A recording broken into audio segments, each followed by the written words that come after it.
addicted to you.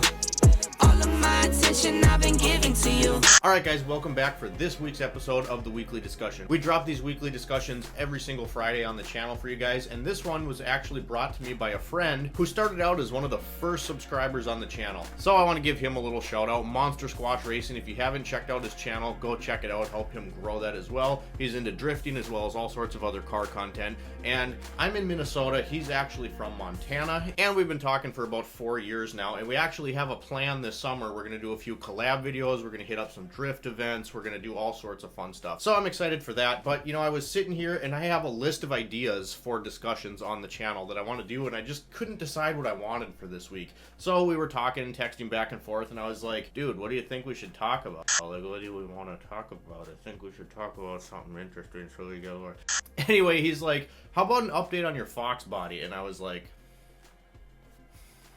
but you know, he's probably right. We're probably due for one, and you guys, it really sucks. So the Foxbody isn't going anywhere. Don't worry about that. The reality of it is these projects end up costing a lot of money to get done, and while the Foxbody's not going anywhere, the last thing that I have done on the car is drop about $600 on machining for it. And that's without even having the heads looked at. I had the block acid dipped, I had it honed out, I had it planed. I had new wrist pins installed on the pistons, I got new piston rings, I got all new bearings, I had them put in all new soft plugs, I had them put in my cam bearings because I don't have the tool to do it, and it was just easier to have it done while it was there. So there's 600, 650 bucks, 700 bucks, give or take, that I spent on all of that. After I did that, I did clean up the heads. We had a video where we talked about the heads a little bit. And here's the thing, you guys, I am not going to put the motor back together and just leave the heads completely untouched. So I have to have those checked. I need a valve job. I want to get upgraded push rods, upgraded valve springs, and I'd also like to do upgraded rocker arms. So all of this stuff together, and we're talking like middle of the road, nothing for like crazy high boost or anything. We're talking about $750 just in parts, just for that alone. Not even to mention that the body is sitting in my steel building, which is right over here, and that whole thing needs to be, you know, completely gone through. It was originally an Arizona car, so there's very little rust. Oddly enough, there is a lot of rust where your feet would sit by the gas, clutch, and brake pedals. So floor pans obviously aren't super expensive. We're going to get that done. I want to get the motor back together before I start any body work on the Foxbody. So I want to get it back together, put it back in the car, and know that everything is going to work. And this is where things get a little interesting. So when my buddy Steven, I'll drop a few clips in here.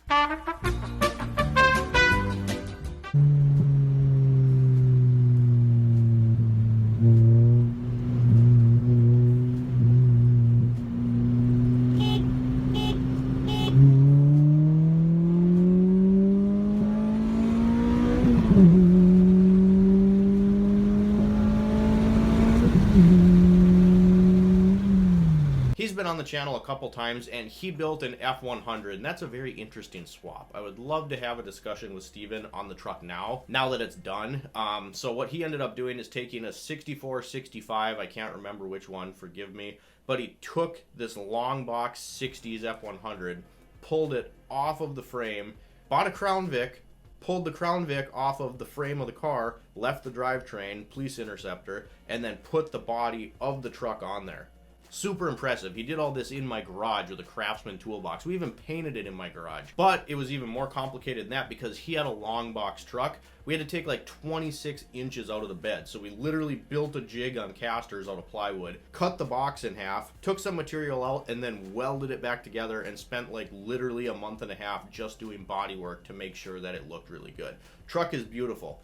But when he did this, he had a 9-inch rear end, which is like the holy grail rear end that you want in your car, right? They're very expensive, and he's like, hey, give me 150 bucks and you can have this. So that's something we have to figure out to get in the Fox. And here's where we kind of come to a crossroads. Originally, and I still want to do it, I wanted to put 2 superchargers on the Foxbody. Nothing crazy. I wanted to put 2 Eaton M90s on my Foxbody Mustang GT. It's a 5-liter, and I figured with 2 of those Eaton M90s off a 3800 GM, I would be able to build a little bit of boost, and the goal was like 400 horsepower.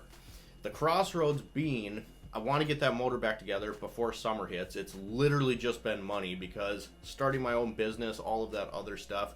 And you might ask, Jarrett, why did you buy the Audi TT if you had the Foxbody project and you're bitching about money? Well, I'm glad you asked because actually I didn't buy the TT. I traded it for the Celica GTS. On 3!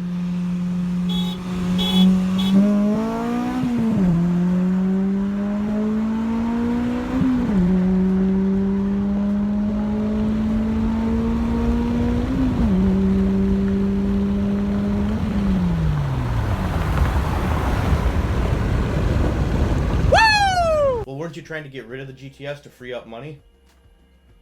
The Audi TT I love, and I have this conflict, you guys, because I like things that handle and boost, but I also like muscle cars. So hop off me about that. That's a whole nother video. But to bring us back to earth here with the Foxbody, I do have the Eaton M90 superchargers actually ready to go, and the original plan was to do a remote mounted supercharger setup. If you don't know what that is, I'll explain it kind of as we go if we still choose to go that route.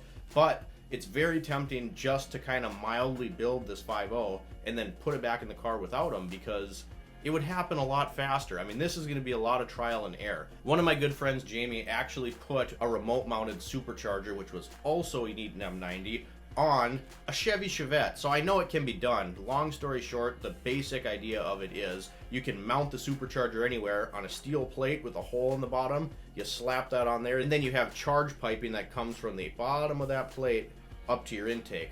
Our Foxbody being carbureted, that would mean we'd have superchargers like this, charge piping coming into a carb hat, and it would just be a lot of fiddling around. I'll have to buy a bunch of jets and just kind of fiddle around and see what works and what doesn't. You have to fabricate those brackets, obviously. It's going to take more time, but I honestly think I want to do that. And then the next thing that comes to mind is, if you're going to do something like that, why don't you put like a decent blower on it that's going to make some boost, right? Why put two Eaton M90s on there and maybe make a little bit of power? Because I can guarantee you with one Eaton M90, it's not going to be able to displace enough air to effectively benefit the 5-liter engine. That's what I want to do too.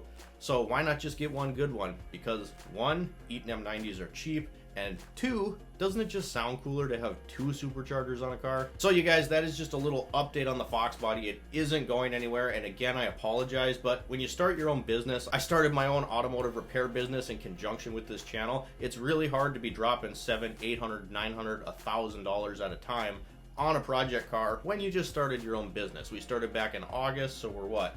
September, October, November, December, January, February. We are 7 months into this thing, and I just haven't felt comfortable spending a whole lot of money. And you know what? I'll make a deal with you guys. Before June, we will have at least 3 videos of us working on the 5-liter motor. I'll get some parts figured out. I want to get the Foxbody done as much as anybody. I mean, it's my car, and it's just sitting there not being used because I haven't really worked on it a whole lot. So you guys, I hope this little update makes sense. I hope you haven't lost complete faith in me with the Foxbody, because I promise you one day you are going to get to see that car running, and you're going to get to see it go down the road under its own power, which I haven't seen in like 6 years. Anyway, you guys, I hope you enjoyed this little update video. As always, thank you for watching. One more thing I wanted to tell you was we are getting super close to 2,000 subscribers, and when we get to that 2,000 subscriber mark, I'm going to be doing another tool giveaway just as a way to say thank you. Everyone that is subscribed to the channel is going to be entered in that tool giveaway. So with that, drop me a comment down below. Subscribe if you have not already. We'll see you next time.